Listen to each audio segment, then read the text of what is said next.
Suatu ketika malaikat melihat di Lauhul Mahfuz, tertulis nama seorang yang ahli ibadah namun masuk dalam daftar penghuni neraka.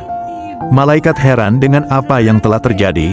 Turunlah malaikat tersebut menemui Abdul Aziz Ad-Dabbagh, yang mana beliau adalah ahli ibadah yang dimaksud, dan juga dikenal sebagai seorang sufi dan ulama. Wahai Abdul Aziz, untuk apa engkau ibadah sampai segitunya, sedangkan aku melihat namamu di lembaran Lauhul Mahfuz sebagai penghuni neraka? Mau ibadah gimana pun engkau tetap akan masuk neraka.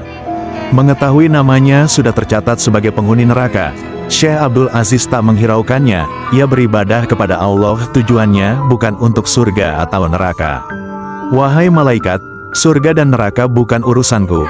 Aku diciptakan oleh Allah hanya untuk beribadah kepadanya.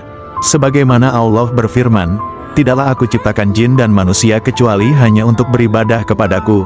Mau aku masuk surga atau neraka itu haknya Allah. Malaikat kembali ke langit dan melihat nama Abdul Aziz sudah berubah. Kini nama tersebut berada dalam daftar penghuni surga. Kemudian malaikat kembali turun dan menyampaikan kabar gembira untuknya, bahwa Allah telah merubah nama Abdul Aziz sebagai penghuni surga. Wahai malaikat, tujuan saya beribadah bukan untuk surga atau neraka.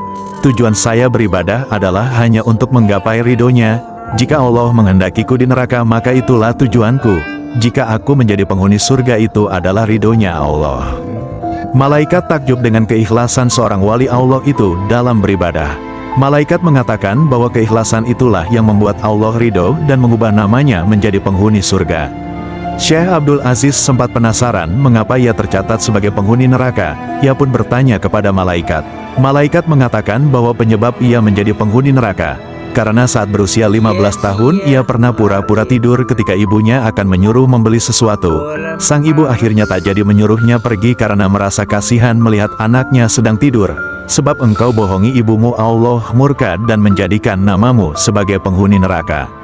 Mendengar hal tersebut, Syekh Abdul Aziz beristighfar dan memohon ampunan kepada Allah.